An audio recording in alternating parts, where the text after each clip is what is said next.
There I am. All right. Scheduled the event today instead of just going live, and for some reason that makes my camera backwards, which is news to me. Anyway, welcome to Tuesday, October 11th, Plant-Based Morning Show. We're back again, as always nowadays, at 11 a.m. Eastern. We've been putting together a pretty solid streak here, including the holiday yesterday. So I'm pretty happy with how things are going. All right, bringing Doug in. He's here on the multi-stream. I'm getting a phone call. Steven's here. Buddy Steven. There's Doug. Hey, Matt. How's it going? It's going well. I'm glad I'm looking at you, not your wall. Yeah, that's a nice little thing I discovered. So when you schedule an event, you start out facing the wrong way. How's your day going? Oh, it's good. It's full of puppies. Puppies really fill in the cracks of the day nicely. You just wander downstairs. They're not allowed to come upstairs. They don't even know upstairs exists yet. So you wander down there and they just charge at you, and it's just good times.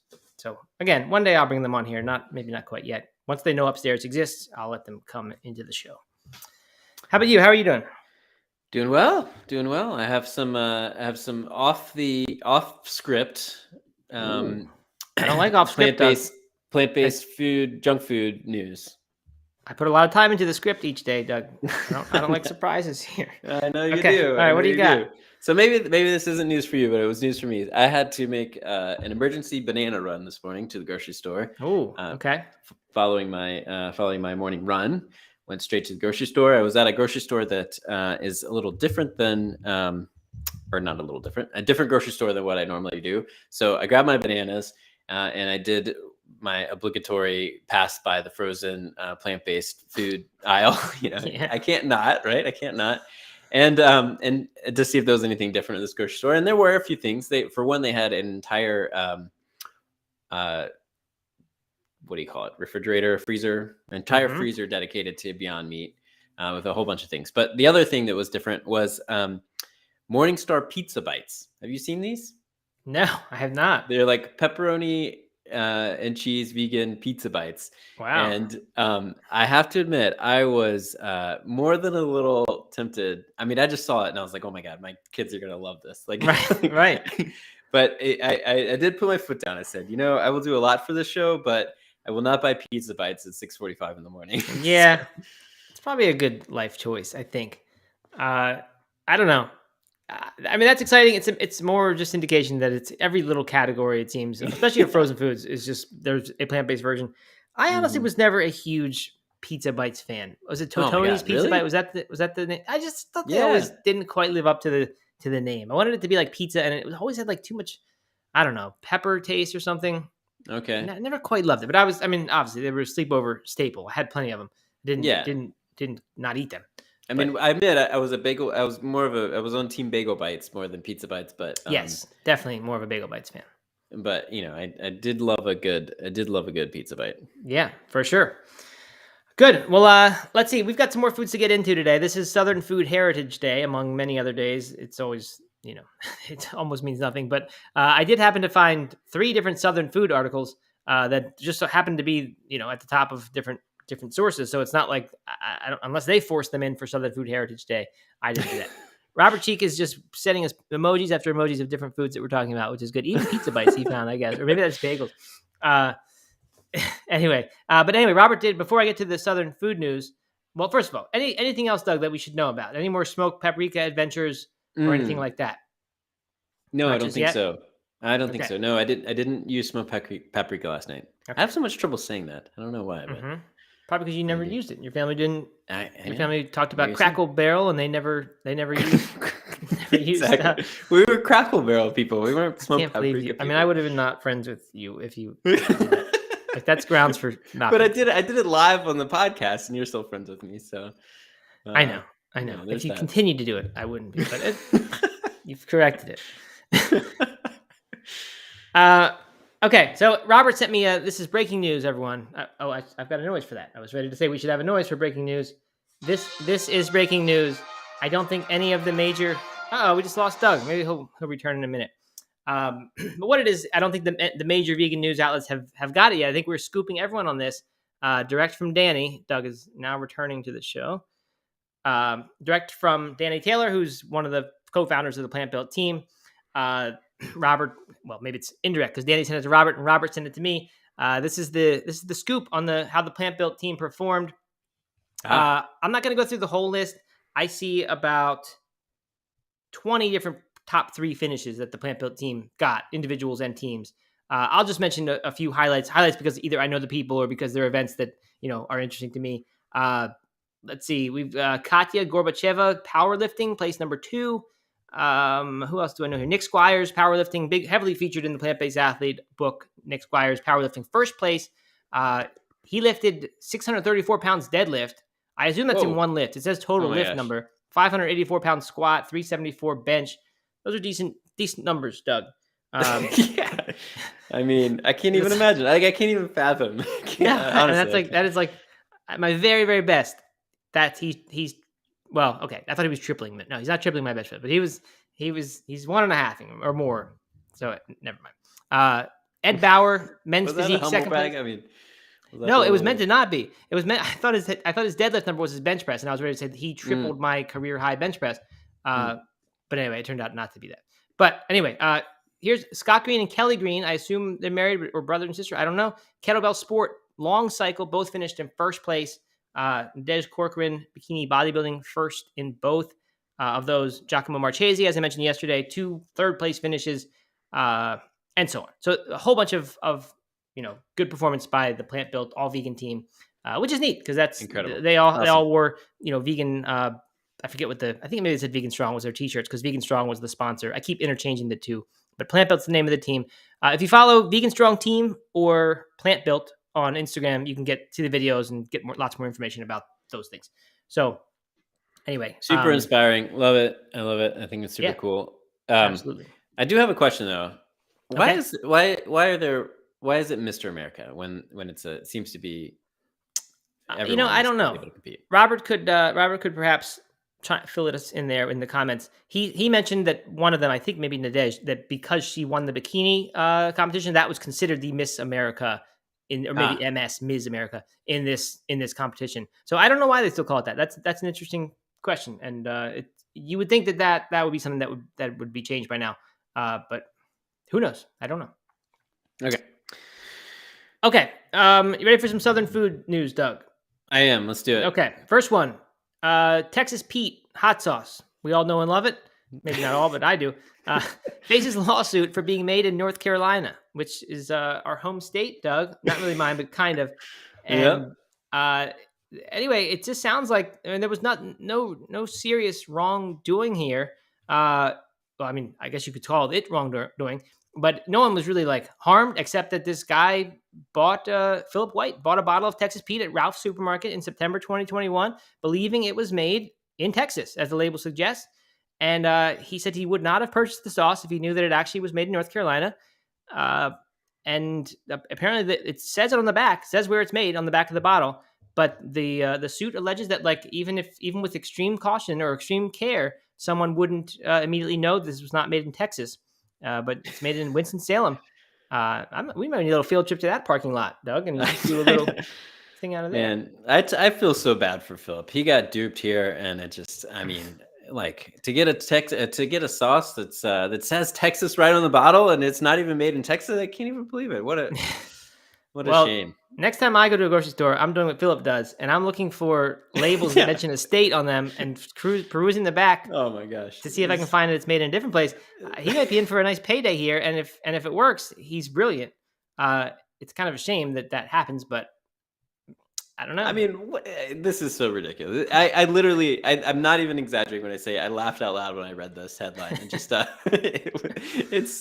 I guess it was the first line when I found out why he was suing them. It's just absolutely unbelievable. I can't believe that anyone would do that or think to do that. I mean, what's the point? Are they going to move their headquarters? Are they going to move their manufacturing to Texas? Well, no, that's not what he's asking. He's asking for them. I think he's suing them for damages, which I think would mean compensatory damages is the amount. This is what I know from business law class. The amount that he paid wrongly, he would get that refunded money for sure. And then $2. And then whatever harm he kind of suffered, psychological trauma or something, he'd get something else for that. And then there's punitive damage. That's compensatory. That's to make things right. But then there's punitive so that a company can't just keep doing this because they say, well, that was worth it. We'll just keep doing this. They'll have to pay some other large amount. Like remember the McDonald's suit with person spilled coffee on their lap or something. There was some massive amount of money, and I think it wasn't so much for the emotional trauma. It was so that companies would now have be disincentivized to keep doing this.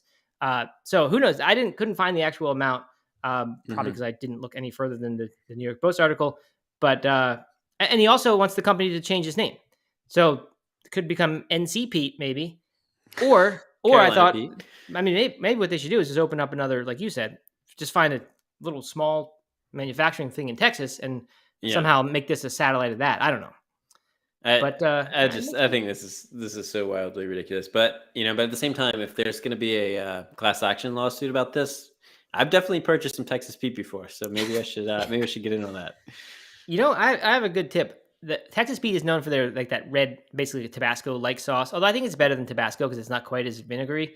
They make a sauce that's like a green chili, like little like banana-looking peppers in it. Have you seen that? No. Those are all in the bottle. And what comes out of the bottle is just clear liquid that has been like these things have been soaking. So it's like this infused pepper water almost that comes, or maybe it's vinegar of some kind. But that stuff is really good, and I haven't bought that in a long time. I need to get it again. Although now I'm second guessing. What's your go-to hot sauce?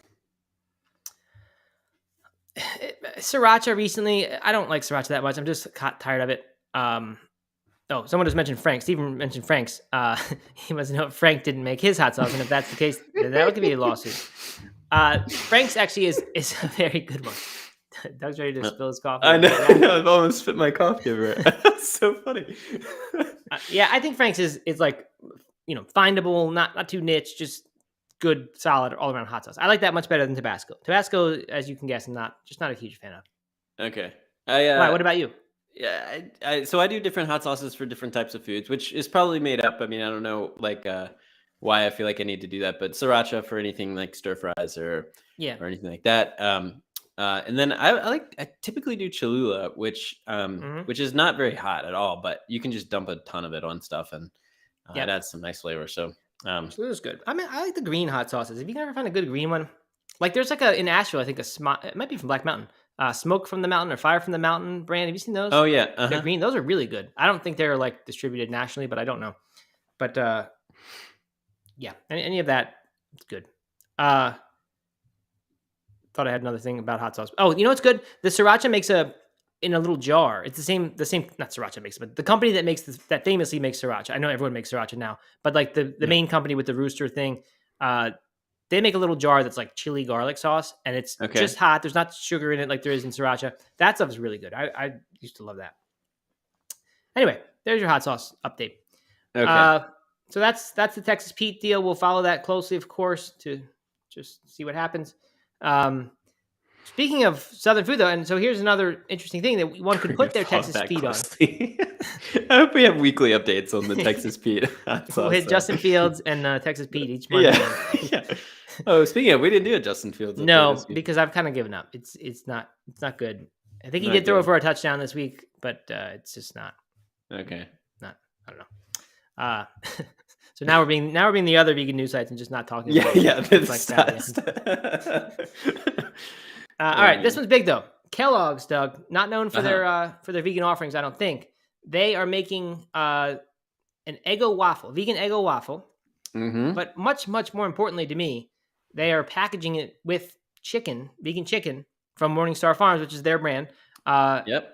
And they're making chicken and waffles basically, and it's a little 2-pack, and it's $8.49. Be available later this year. They debuted it, I guess, in August for something else, and it stuck and it worked. So it's happening. I'm actually probably more excited about this than I am about most plant-based meats. I thought for your brunches, especially being a Southerner, this could be a staple item. Are you a chicken and waffles fan? Is that something you ate before you went vegan? I never had that before I went vegan. Once I had a vegan version at Plant shortly after I moved to Asheville when they used to serve lunch or brunch or something. And I loved it. It was really good. Like that hits all the buttons for me for a morning meal where you get a little bit of sweet, but you also get the savory. I don't know. It's great. Are you? I think that chicken and waffles became like the real popular go-to brunch item after I had already gone at least vegetarian.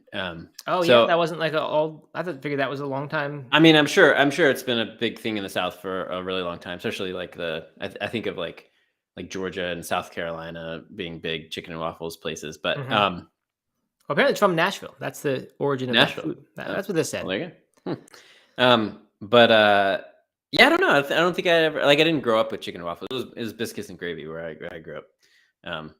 At at Cracker Barrel. So at Crackle Barrel. No, but I think I don't know. I'm excited about this because it just sounds absolutely delicious. And like I said, I love a good brunch. I love a good big breakfast. Yeah, I actually like this kind. Well, I can't say this for sure. Right now, in this moment, I like this idea better than the other fake meats because this is like no one's going to eat this every day. No one's going to write an article saying I try to make my family go plant based for a week and we had this every day for breakfast. Right? This is a special thing that you would do once a month or something, and at the upper end once a month, and it would be delicious and fun. And then you'd say that was junk food. I'm not doing that again for a while. But a burger, it's easy to think that this is just now the replacement for regular dinner, and we just keep having that. Right. That's a great point. Great point. Thank you. Appreciate that. I'm gonna have chicken and waffles for breakfast and bagel pizza bites for lunch. It's gonna be perfect. Yeah, that's anyone who wants to try going vegan for 7 days with your family. That's the start of your meal plan every day. Yeah. Let's see how it goes. So there's some more news here, Doug. I actually have inside Kellogg's information, believe it or not. This is kind of funny. I don't think I've ever talked to anyone about this. Is that true? What? Do you really have inside Kellogg's information? No, not at all. But I was talking. I was on a series of phone calls with them. This is back in like early 2018, maybe. And I was gonna fly there and like do a talk about helping them go more plant-based, their foods, like talk to their team. And I as a consultant, and I talked to the guy on the phone, and he said, okay, like here's what we're looking for. Here's this. And I talked to them about Morningstar Farms and how back then, I don't know if this was news to them. I mean, it couldn't have been, but it seemed like it was. I was like, I don't ever buy Morningstar Farms because it has eggs in it. And like people are wanting to be vegan. They're not that interested in being vegetarian right now. A lot of people, that's not the hot thing. And they seemed kind of surprised. And they were like, wow, like that's a huge thing that we need to it's one of the reasons we want to have you in here, like that type of thing.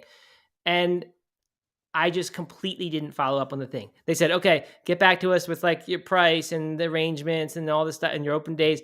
And I just never emailed again and he never wrote back, and it just ended right there. I completely flaked out on something. That is classic Matt Fraser right there. No, it's not. I was gonna say it's I don't ever like totally drop something like that. I usually would follow up months later and say, hey, okay, look, sorry, let this go. I didn't mean to, but I just completely flaked. Well, man, that is. I think that you should take full credit for this chicken and waffles partnership. Yeah, I think so. I mean, that guy noted it down. He's like, Morningstar. Reach out to Morningstar. And exactly. And then he's probably like, we don't need Matt anymore, so we're not going to follow up if he doesn't. We'll just take his tip and make this. Dude, you're right. You should have followed up. That could have been $1 million mistake right there. Yeah, could have been. What if this was chicken and waffles by No Mean Athlete? Who knows where it would have led? That's funny. That is funny. Yeah. Mm-hmm. Wait, so the picture here has a sauce in it. Does it come with the sauce, or is that just something they doesn't look like it syrup? Comes with the sauce? I don't know, something red. Okay, well, later down in the article, on the Instagram. Yeah, I see that. So I was kind of wondering about this idea. So because this is from Nashville, and so is hot chicken, and that's what's at the bottom of one of these articles. I forget who. By the way, this is from either totallyveganbuzz.com or thebeat.com. You can go to and find the thing. I think Veg News has one too, but theirs was from August when they were just trialing it. But anyway, they said that Kellogg's is, so apparently, first of all, there's new products in the pipeline, one of which is their plant-based hot and spicy crispy chicken fillet. And that seems pretty good to me. That does sound pretty good. Yeah. And so again, sort of going with that Nashville theme, because I think Nashville hot chicken is a thing. But I don't know if anyone combines them. Would anyone put the Texas Pete onto their chicken and waffles, or is that sacrilege? Seems like it might not work that well. Yeah. I think of chicken and waffles being on the sweeter side with the syrup and stuff. Right. I don't know. Yeah. So this is definitely a red. It definitely looks like a hot sauce in the Instagram photo from Morningstar. It does. So maybe that's just a nod to this other chicken thing they're making. It's sandwiches. Oh, it's a sandwich. Yeah. which I think chicken waffles maybe isn't always a sandwich, but Right. I don't think it is. I think when I had it, it actually was that, but I don't think that's the classic. But anyway, listen to this. This is from The Beat, the bottom of their article. This June, Kellogg's announced that the company is breaking up, dividing into 3 separate companies that will be dedicated to snacks, cereals, and plant-based food. So they're going to have a whole third of the company. I mean, maybe not a third of the company. Who knows how big that division is compared to the others? But yeah, so they will have, and it will be temporarily be titled Plant Co, like Plant Co. And that will have Morningstar and the Incognito brands. And it seems like Incognito is also part of this Morningstar thing. I don't know what the difference is, but hey, Whole Health Experience has some insight. Some places serve it with spicy syrup. I think they mix it depending on the place. So that's kind of interesting. I mean, it's already salty and fried, so you can imagine a little dip of hot sauce would be good. Yeah, and hot sauce works on like potatoes, although but not always with syrup. So I don't know. Who knows? Probably for another day, that debate. I think we should move on from the plant-based meat news. What do you think? It's time. I don't know. Do you have any other inside information? No, I really don't. We can turn to a healthier topic, which is a follow-up to yesterday's topic about fiber. We're talking about the fiber foods, the top 5. I don't know if they were the highest fiber foods, but they were 5 high fiber common food groups on a plant-based diet. By the way, inspired me, and so did this article, inspired me to make a chickpea recipe that I found on The Beat, Tuscan chickpea soup. So I'm currently soaking some chickpeas that I will cook later today to make a soup. Are you going to add some smoked paprika in there? No, I'm not going to do that, but I am going to add, I have been growing, remember one day on the podcast I talked about Calabrian chilies, how good they are? Yeah. Yeah, so, and I'd ordered a pack of dried ones off Amazon. Well, I, since then, in the meantime, have grown, well, I didn't, my wife grew Calabrian chilies, and I have dried them in the past week. So I'm going to be tearing those to little shreds and putting that on my chickpea soup. So I'm very excited about that. So anyway, that's just a side note. But the headline here is, if I can find it, is that eating too much hummus can be dangerous. Here's why you should eat it anyway. So this is from Veg News. And again, 2 days in a row, I applaud Veg News for bringing up something that is negative about the plant-based diet, and then they're addressing it, which is good. So like, I don't like the articles that were saying experts weigh in on, or experts trash the depressed vegans stuff. I like instead, let's break the news that eating too much hummus can be dangerous, then give our defense.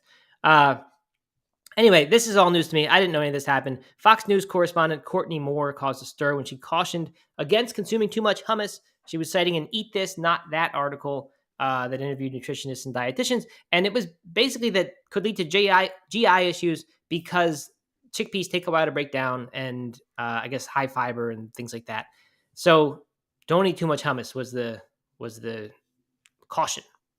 So, that's weird because chickpeas to me are like literally, Walter Longo, the longevity guy, people know him from Prolon and all that stuff. His desert island food, one single food for longevity, if you had to have one, he has said chickpeas is that. So hummus, not too far a cry from that. So kind of surprising take. I kind of wonder if hummus is considered a woke food, and Fox News. Yeah, I wondered about that. I'm guessing it's kind of like the guy slicing open the Beyond Meat packs to get back at the libs. Yeah, I'm sure that they did not hesitate to bash chickpeas and hummus for that exact reason. Perhaps. But I mean, okay, so I think it raises a good point, and the article does too. The kind of flip side, or the 2 sides of hummus or fiber. I forget what their headline is. Fiber, a double-edged sword. I mean, because obviously, like we talked about yesterday, fiber is critical for your health. I mean, for just about everything. Right. But if you eat too much of it too quickly, like if you're coming from a low fiber diet and you just eat way more of it, then you're going to have a lot of GI stress, and it's going to be very uncomfortable, and you will probably, be hesitant to be scarfing down the hummus, anytime soon. So I understand that.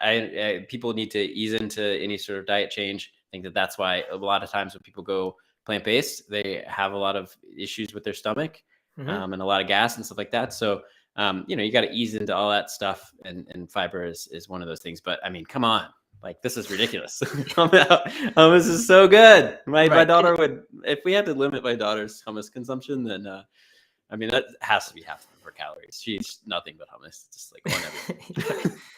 Yeah, I mean, it's a good choice. Veg News points out that like even if we said that whole chickpeas were a problem, which is crazy on its own. Hummus is a diluted version of that. So by extension, sorry, I kind of said that backwards. If we're saying that hummus is a problem because it is a diluted version, something with somewhat less fiber per calorie than regular whole chickpeas, then by extension we must say that chickpeas are not a healthy food either. And now we're saying whole legumes is not healthy, and it's just I'm wondering, what are we talking about, the paleo diet now? I mean, this is very very likely with Fox News that it's a paleo world. I mean, who knows? Just a Not worth releasing. pro meat world. It could be, not all, but some.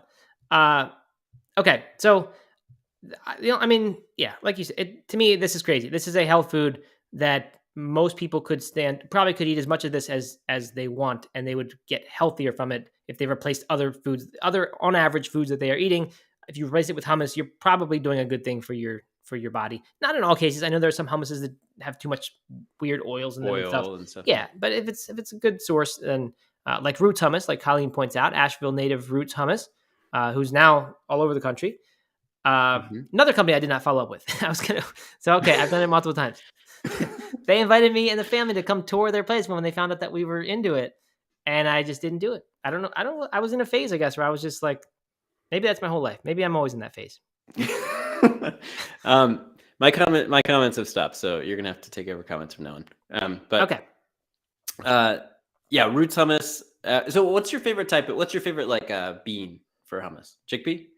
Are you a traditional hummus? Yeah, I have made white bean, like a white bean smash kind of thing. I think it's from the Blue Zones solution, like a Blue Zones like extension cookbook. And it's delicious. And I really liked it on bagels and stuff like that. But yeah, I just think I'm not really that into like black bean hummuses and things. I mean, I have no problem with them. I'll eat them. I'll dip corn chips in them if that's what's there. But it's just, I don't know. Just the classic is just so good. Yeah. I'm a classic guy as well. Although I have no shame or no. I love black bean hummus as well. I also love the Roots makes the lima bean hummus that I'm into. So I mean, we are hummus fanatics in my house, both homemade and store bought, and and we will turn anything to hummus. I mean, at what point is it not actually hummus? Is it just like a dip? I'm not sure, but yeah. I mean, to me, as soon as you take the chickpeas out and replace it with the new bean, I think that's not hummus anymore. Yeah. Or maybe the tahini is the key thing, and maybe you need the combination of the tahini and the legume, and then that's hummus. I don't know, but yeah, I'm with you. It's just a great food. The Whole Health Experience says he. I don't know if Whole Health. I think it's a she actually likes traditional hummus the most, but people get excited when they start. Oh, sorry, that's just talking about the other thing about the fiber. Could eat a container a day, add garlic and olives. Wow. So that's where I was going to go next, is like, we can still have hummus and we can mix things into it, like that brand Sabra does, which is always that stuff in the middle that you need to stir in with like Kalamata olives or garlic pieces. And those are all good. Red pepper hummus, I'm kind of okay with. Oh, yeah. It's a nice little addition. But I don't know. I just think the classic is the best. When you can kind of pick out the olive oil flavor, you can pick out the tahini, all in the right balance. Maybe a little pinch of cumin. You put cumin in your hummus, Doug, or you stay away from that? Yeah. Oh yeah, cumin for sure. You got to put some smoked paprika in there. No, but I should. I don't know. Is it good? Might actually be good. I bet it sounds good. I mean, hummus being smoky is not a bad thing. You know, my favorite hummus of all time, and I've never actually made it, but my favorite store-bought hummus is the, I think it's sriracha hummus or something by Roots. Yep. Spicy. Oh, it's so good. And a little bit of spice, a little kick, but not too much, not overwhelming. Just absolutely delicious. Is that the mango sriracha one? Yeah, mango sriracha. That's what it is. Yeah. Yeah, that is a very good hummus. Borderline not anymore hummus if you're putting mango and sriracha in there. That's just a dip. But anyway, so I would say we have nothing to be concerned about with hummus. Thank you, Veg News, for bringing that up. Do you think Big Hummus is gonna start like similar to the milk and the burger and meat industry going after the plant-based stuff? Are we gonna have Big Hummus attacking? I don't get it. What do you mean? They don't have any meat products in hummus, do they? No. Like okay, so the milk or the dairy industry doesn't want, and we've talked about this a lot, doesn't want a plant-based milk called a milk. Do you think the hummus industry is going to go after black bean hummus and make them remove hummus from the label? It's possible. It's very possible. I don't know if they're a big hummus purist that don't do the other beans, but I think they're probably all the same manufacturers are making all of it. So I don't anticipate a problem. But if they do, we'll cover it. Yeah, right. Definitely. Okay, so that is that. One more here, one more big one, and that is Veganuary, which we've talked about a little bit recently. We talked about some positive stats about Veganuary. How I don't know if it was half of them or something like that who did Veganuary. They followed up 6 months later, and something like half of the people who did it were still eating more plant-based foods than they were before. So that sounds like a good thing. This article from foodnavigator.com, who I tend to think is really unbiased, sort of, they're a food and beverage industry place. I don't think they tend to take sides or bash plant-based or whatever. I just like how they do stuff.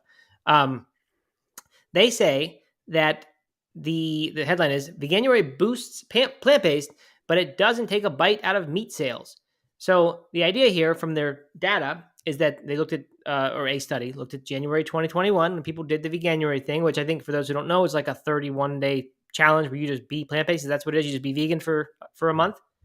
Vegan for the month of January. Yeah, I mean, I think that there's different paths you can like ease into it, but yeah, that's the like end goals. You go vegan for a month. Okay. I'm surprised that works so well because that's a lot to ask of someone to just go and for a whole month. But good. I'm glad it does. But anyway, so what they say here is that let's see. Our study suggests that while retail-led campaigns are driving increased sales of plant-based, we are not yet seeing meat replacement at scale, which is key to drive progress toward healthy, sustainable diets. This is from this woman from the University of Surrey, which I think is in the UK. And they said it is possible to conclude that during this period, consumers were buying more food overall and not necessarily replacing meat products with plant-based products as was hoped. So it could very well be that people are going with the Veganuary hype and saying, I'm buying more plant-based stuff and I'm going to eat some of that, but I'm also just going to keep eating my meat. And so maybe they're even eating more food than they were before. Who knows? Or maybe they're wasting more food than they were before. They said they didn't have evidence that people were wasting more food, but this is very different from going vegan. And then I thought back, this follow-up study about people eating more plant-based foods, I don't think the language there was that they were eating less meat. I think it was that they were continuing to eat more plant-based foods. So who knows? We'll have to go back and see what that is. We'll put our intern on that to dig that one up and go through the archives of this show. Here's my take. Okay. Here's what I think. Okay. My hypothesis is that one family member is going plant-based, is doing Veganuary. Maybe the husband, maybe the wife, maybe a kid, and maybe bringing in the family members as well. But basically, one person's going all in on it and still buying all the meat for everybody else. And they're not reducing the quantity they buy because they're just used to buying the same amount. Right, exactly. Just buying the same packets. That could be. And then either the rest of the family is eating extra food than they usually do to make up for the person who's not eating it, or they are wasting more food.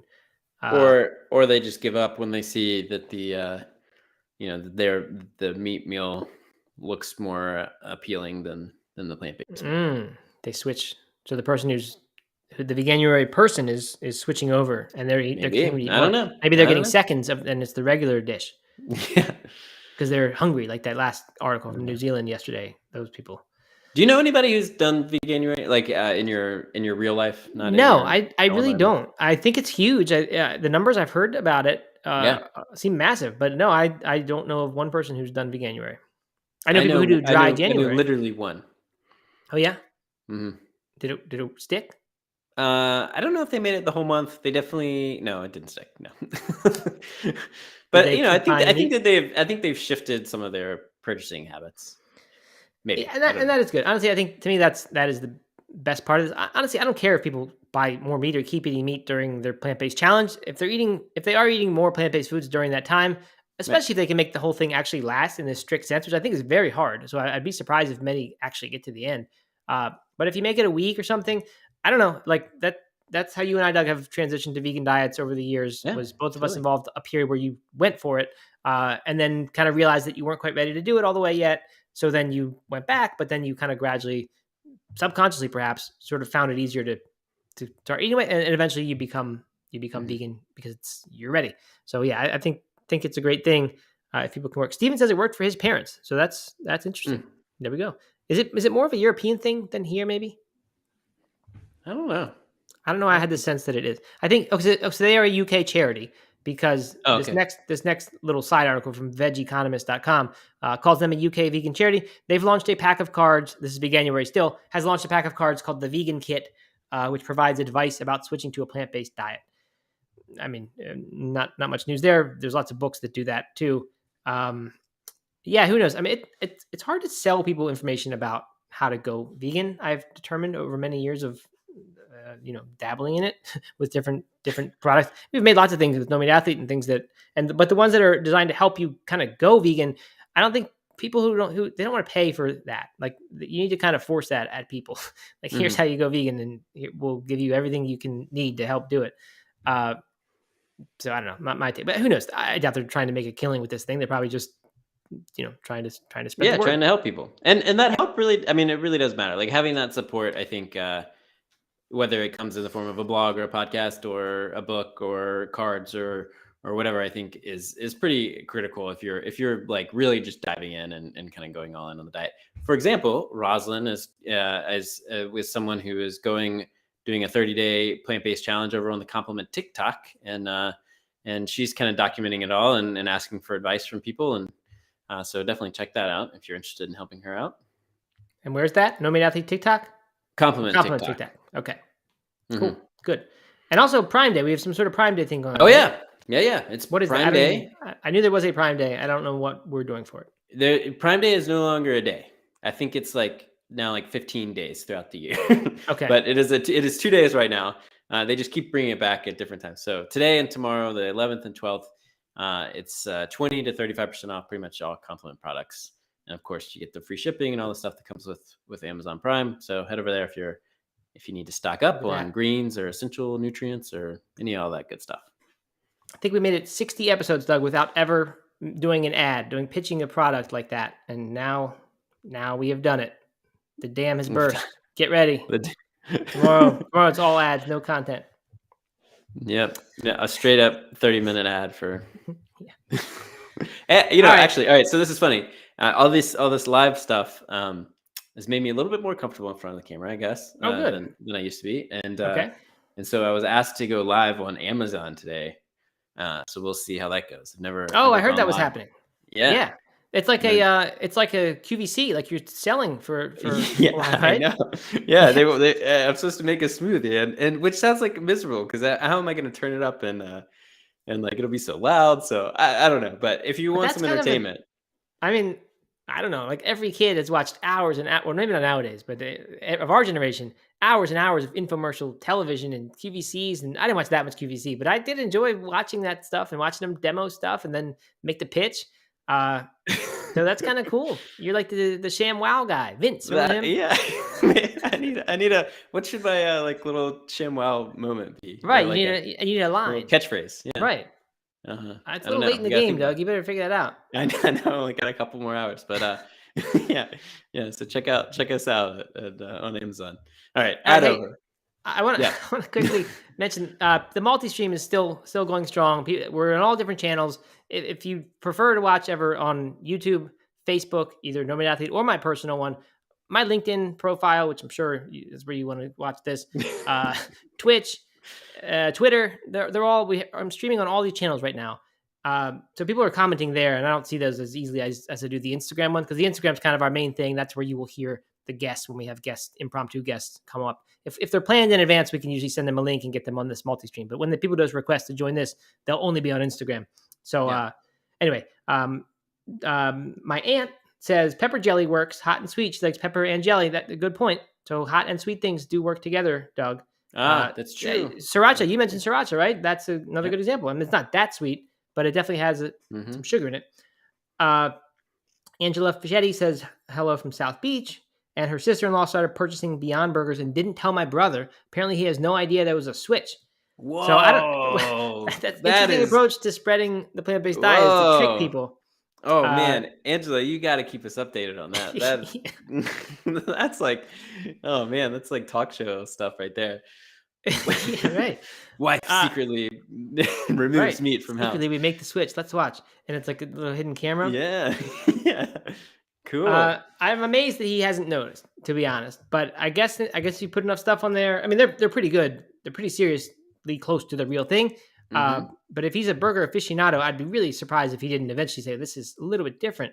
But good, interesting. I don't know. I mean, and I always say that about potlucks and things. People like to bring the non-vegan stuff, and then they don't tell anyone. Or sorry, bring the vegan stuff, not tell anyone that their thing was vegan, and then wait till everyone likes it, and then they reveal that it was. I guess they probably don't reveal it if people didn't like it. I don't know about that approach. I've never done that. Never tried to trick people. But I guess it's one way to prove a point. I mean, if you get them to say it was good, and then say, haha, got you. Gotcha. You didn't eat any animals with that. You've been veganed. Nice. Thanks. Maybe that should be my catchphrase for the Oh, that's a great one. Perfect. What could sell more products than doing that? Can you do some kind of switch too, on like a secret switch, hidden camera move where someone gets tricked? Please do that. And how can I watch you? What time are you on Prime? I need to watch this. 4:30 Eastern. Okay, where do I go? I think if you go to the Compliment Amazon page. There's like a store page on store Amazon. Page. Yeah. Okay. Yeah. 4:30. All right, everyone, mark your calendars. I'm gonna try to be there. I wonder if I can bring you in like we do here, and we just. Well, I can be a plant. I can be one of the people in the audience who like asks the softballs and says how great things are that you're doing. I love it. I'm so glad we're into this kind of marketing now for our. We hired an Amazon person, and he's just saying, and he's doing great. But he just said, "Hey, here's an opportunity to do this." So, anyway. Yeah. Oh, Steven says, and that's how Doug does it. I like that. That could be your line. That's how Doug does it. Oh man, that's so good. These are great. These can't miss. This is great. All right, good. Well, I think that's it for the day. Enjoy Southern Food Heritage Day, everyone. Yeah. Sounds good. Yeah. And no closing thoughts or anything, right? No, I don't think so. That's Pete. Yep. All right. Okay. Well, thanks for joining us, everyone. We'll be back tomorrow. Sounds great. See you soon. Okay. Bye.